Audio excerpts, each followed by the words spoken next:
On this episode, I'm very serious in my new office.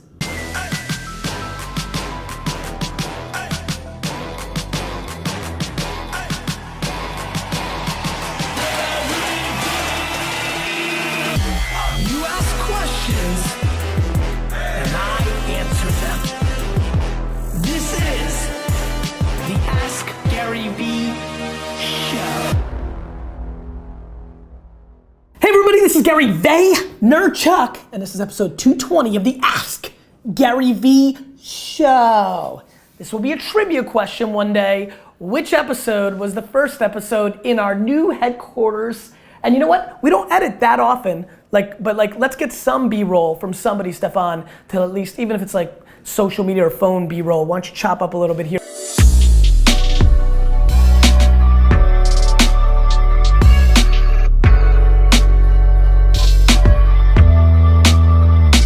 Show people a little bit around the office. I'm sure I'll make Daily V. How many Daily V? We're only one Daily V behind, right? You're editing one. You're editing 57. No, Tyler. Fine. Whoever, but I don't mean you. This is not a. 57's being edited. Yeah. So this will be 58. Yes. Will be the new office. Got it. Okay.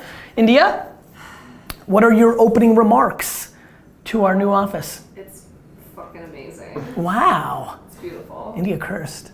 Then you know it's awesome. It's really amazing. D-Rock, you can show a little bit real quick. I don't know how, it's got right into the light. I don't know how. Oh, very much. Sorry, you're fancy. Overcast helps? Overcast is good. Got it. I see the garden, which is exciting. It looks like there's a new show. It's really exciting. It's been a great day. Seems like all the Vayner peeps are very happy. It makes me very happy. People are like, are you overwhelmed? Are you happy? The truth is I'm not. Not to be cool, because that's not where it's coming from. I don't celebrate things, as you guys know. I don't see this as like woo. I'm pumped for everybody though. People have space. People are not sitting in closets. The cafeteria, the kitchen's insane. People got a proper breakfast, sat down. There's the seltzer machine is crazy. You love it, right? Yeah. So there's a lot of fun stuff on this floor and a half. A lot of people. I love that people are walking by me quite a bit, which is exciting. I get to see a lot more people. Vinny, looking good. Let's go. So good day. Super pumped. Kind of zenned out. Actually, my energy is lower because I'm in focus zone of getting everything right. But I'm excited about the show. Doing a double header today because we have Luis from $1 Million Listings coming in a little bit. He's saw Frederick and he said, I gotta be on as well, so we'll see him later. But I didn't want the first episode back to be a guest. I wanted to be a pure episode, and so India, this doesn't roll. Really fun. We need a rolly chair for this office. Are you ready? I'm ready. To get into the show. We killed it. I love it. Look at this Pele sign. Why do I have a Pele sign jersey just flapping around? We need to get this framed. You need to do now people do room tours. I need to hang. Alex had a great idea that I can hang the jerseys from the rafters like they're retired. So, all right, I'm ready, India. I'm ready. Okay, from Broden. Broden? Yeah, you emailed me his question. You wanted to answer it. Okay. Broden asks, being a brand new YouTube channel, what do you suggest people do in order to accumulate more subscribers and views? Anything absolutely necessary, or does it all just come down to patience? I wanted to answer this because I thought this would bring a lot of people value. There's so many of you that hear patience and then you just think, okay, let me just continue to make shows and content. And you're gonna wake up 4 years later going from 85 subscribers to 219. And I don't wanna be on the hook for wasting your time. You have to understand, and I talk about this a lot, and you guys hear it from me a lot, actually, a lot of the homies that are sitting out there, distribution. Distribution is the game. And so what you do when you have 85 people following your channel, or 200, or even 2,000, or even 20,000, or even 200,000, is you need to understand that you need to keep hustling for your awareness. Of course, and just so everybody knows this, of course your show has to be good. You have to continue to make your craft strong. You have to continue to be interesting. You have to continue to bring value and produce good content. But you need people to know about it. And so I think one reason I've always done well is I understood that. And so one of the great ways to do that is collaborations. I think if you've got a YouTube channel, you need to basically reach out to, I don't know, the other 7,000 people that are in your genre, and reach out to them and see if you can bring them value, right? Hars, you love UFC, you decide to start a channel, you need to reach out to the 40,000 UFC channels and be like, hey, I'm in the network, so I go to gyms, I can get you original content, can you put me on your show to bring me value for my show. When you have 44 viewers, you can't offer somebody who has 400,000 viewers, let's trade. You'll be on my show, I'll be on your show. You get laughed out of the room, and people do that. That's not the way you're gonna win. That's not 51-49. What you can offer is something in return. What you can offer is access, because you're in those gyms with original content. So maybe you can be doing on-location interviewing for that big UFC thing, and then, and for yourself too, and then that person puts you on. You can offer money if you've got it. That's fine. I mean, whatever it is. So it's about distribution. So collaborations with other YouTube shows for sure. Social media through and through, creating enormous amounts of content. I've been spending even more time paying attention to how people are building organic followings on Instagram, and hashtag culture really works. For the people that are really patient, and I ebb and flow with my hashtag work. Dunk, you do a good job with me on Musical.ly. You're like, this is the one that works. Like, just, I would even argue that I'm being lazy with my hashtag work in Instagram for sure, but for a lot of you, you have to go down that route. It really, really, really works. And then reverse engineering content creation. Let me explain. As we speak right now, I have a video going viral. It's called August. I made it so we could run it on August 1st. Producing content that has a chance of going somewhere based on when you make it. A Monday morning rant that you post on Monday morning. Making relevant content to what's going on in the world, either in pop culture, your thoughts on what Miley Cyrus did on Wrecking Ball, or the Kanye and Taylor Swift, Taylor Swift fight, or the Olympics starting. Making content that's relevant, that gives it a little bit of legs for shareability, is very important from the content creation. Look, there's only two things, the content and distribution. And so whether it's becoming a part of forums around UFC, I keep using hers, become a member of forums, become a member of Facebook groups. Most of you are not hustling distribution. You're focusing on the content, and you think magically, if you keep patient and you keep doing it, something's gonna happen. Nothing's gonna happen. For 4 of you, all time, for 4 of you a year, something's gonna happen. That little motivational kid, right? The Jamaican trainer kid that went viral over the weekend. Somebody clearly posted that video and it started the process.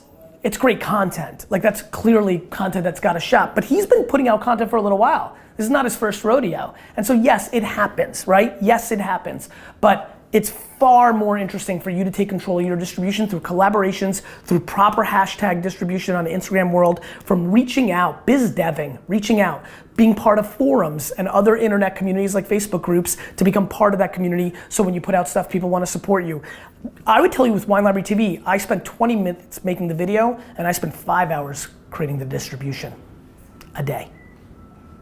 That's a great way to end that, because that's the answer. Thank you. I'm Shauna. Okay.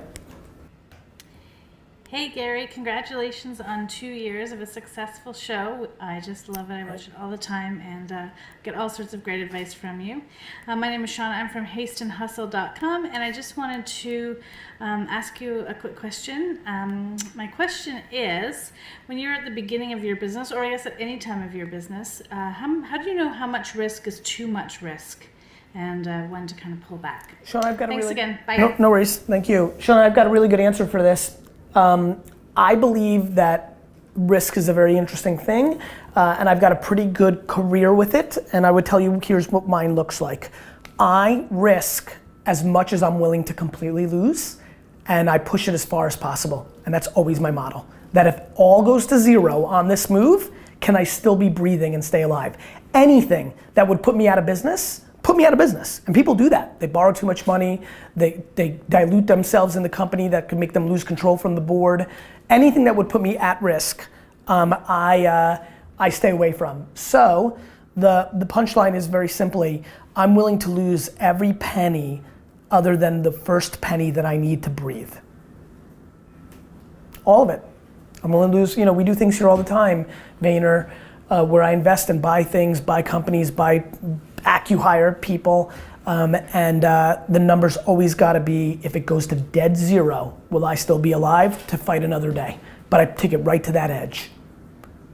And really not like to like the penny, probably to the $1 million on a $100 million business, the 1%, just some little nest egg.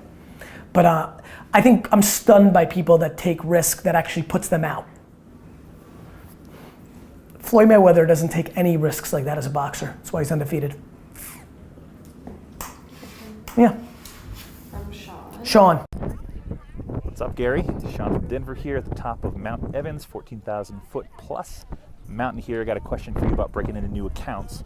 What's your recommendation? Do you recommend starting high and then going low, or low and then going high? Does it depend on the size of the account, small or large? Would love your advice and insight. Thanks so much. I always think it's a lot easier to go lower than it is to go higher. So if you need an account more than anything in the world to stay alive, you go in low. You do what you have to do to stay alive. But if you have the luxury of, I don't need this $1,000, but I want this client, I want to grow, but I don't need. Want and need are two very different things. Then I would go higher. You can always go down. You can never go up. Hey, I want $3,000 a month for this. Great. No, actually $5,000. Not so easy. Hey, I want $30,000 a month for this. Nah. All right, $2,500. So, to me, it's just always better to go higher. Or what I tend to do, to be very frank with you, which is an interesting negotiating move, I tend to go the number.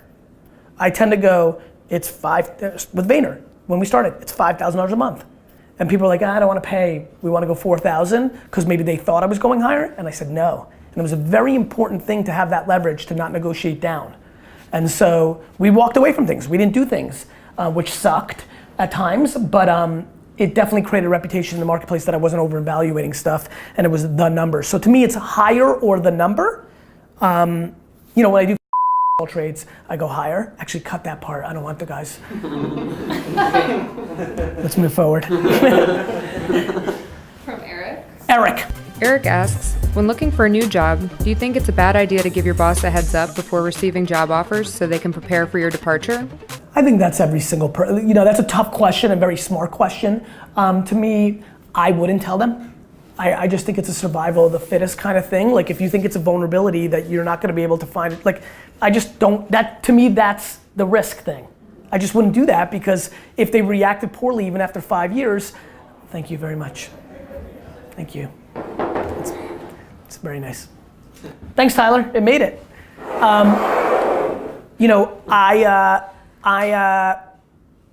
I wouldn't do that, because that could get you to zero. And don't forget, they fire you on the spot, then you start taking a job that you don't necessarily want just to pay, and now you're in a 2-year cycle of having a crappy job. Like, it could turn into a whirlwind. Now, if your moral compass is going off inside like crazy and you can't sleep at night, then do you. Like, I just think everybody's different. To me, doing the right thing is always the right thing. If for you that's the right thing, then that's fine. But make sure that's the right thing for you, not the way your mom sees the world, or your friends, or anybody else. Like, that has to be your decision. And if you're okay with the consequences, I'm okay with the consequences of speaking the way I speak. Meaning, I leave lots of money on the table for cursing. I'm okay with that.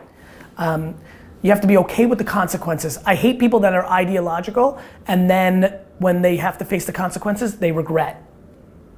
Like, it's the right thing. What's the name? His name's Eric. Eric. It's the right thing to do, sounds good on paper. If it's truly the right thing to do for you, then great, then do it. But if it's not, and then you get fired, and then you don't have another job, and you showed a couple people you're a good guy? Like, I think a lot of people front. So, Interesting. yeah. That's actually not what I expected. You expect me to say, yes, say it? Yeah, I don't know. It's easy for me to say though, right? Yeah. By the way, I wouldn't do it, India. Yeah. And people don't do it here all the time. Like, I know 2 people right now that are actively on the way of going out. And I'm not mad at them. I get it. Like, I'm not paying their mortgage. I'm not feeding their family. Businesses fire. Right? So, I don't know, I get it, and but I'm giving the real answer here. And I think that everybody's different. But I definitely would not tell my boss. I would work on it, get the job, and then I would go. And that's why I'm not a hypocrite. I never get mad when people do that here. I understand. Right. Yeah. I mean, it's scary. You know how many people living in this crazy big city that we can now see, and it's expensive, and they're on their own, and their parents couldn't help them, and that's scary. And then what I really get sad is, people have done that here. People have quit without having a job, not for that reason, but for different reasons, and then they go into a crappy job because they're just scared. Like, they've held off for a couple months, but now they get really scared and they take anything. And then they're 2 years step back, Yeah. All right. Last one. Yeah. Kevin. Okay. Hi, what's up, Gary V? Kevin Widdop at KWidopia on Twitter here at the Masai Mara, Kenya's world famous safari destination, here with the lions. My question this week is, in a market such as this, even here, everybody has a smartphone, huge smartphone penetration twinned with very early stage social media development and promotion. What type of content driven online business would you advise to set up? Thanks very much. Question of, I don't know the market in Africa and Asia as well as I do the rest of the world, but I'm very aware of the phone penetration, payment through phones, lack of. Did you see that? Yeah. That was amazing. Something just dripped. From my pipe. That's amazing. That was so cool. Did you see that? You know about that? They're gonna fix it eventually. I would say that I would reverse engineer the audience. So what I would do is I would spend months in the African market, figure out what people want to buy, and I would start an online business that worked in the US or Europe that's around psychology, not just because it was the US or Europe. Certain things are tried and true human, certain things are contextual to the neighborhood, the country, the cadence, the pulse, the slang of a marketplace. So I would use my best of ability of understanding what's human, what's innately human, e-commerce, buying stuff, water needs, whatever, whatever it may be, whatever the market's interested in, and try to build around that. So to me, it's understanding the users with those phones, what they're doing. I would look at what they're doing now, whether it's gaming or music downloading or things of that nature, and then try to project what needs do they have that they're doing in a traditional way that the phone could solve. And I would look at the progressive phone markets in Asia and the US to see where they're 2 or 3 years ahead. I think a lot of people have looked at the US market and have tried to replicate that in their market, and some have been very successful and some have not. And I think some things are inherently US centric, and I think some things are human centric, and that's what you need to decode. And I think I've done well with that in social networks. Some things are just human based, like if you get a big enough group of people, they'll drag other people into it. Snapchat, that's why those are easy for me to predict. Great, very serious show. I wonder if I'm gonna be serious when it's cloudy like today. And I wonder if the weather's gonna dictate, that'll be a funny data point. But it will. Yeah. Question of the day. What should we ask? What question should we ask? India, you asked the question of the day. Question of the day. Do you think the weather is going to affect Gary's mood? It's gonna be, but we're entering jet season, so probably. Oh, the jet season is coming. It's gonna be You keep asking questions, I'll keep answering them.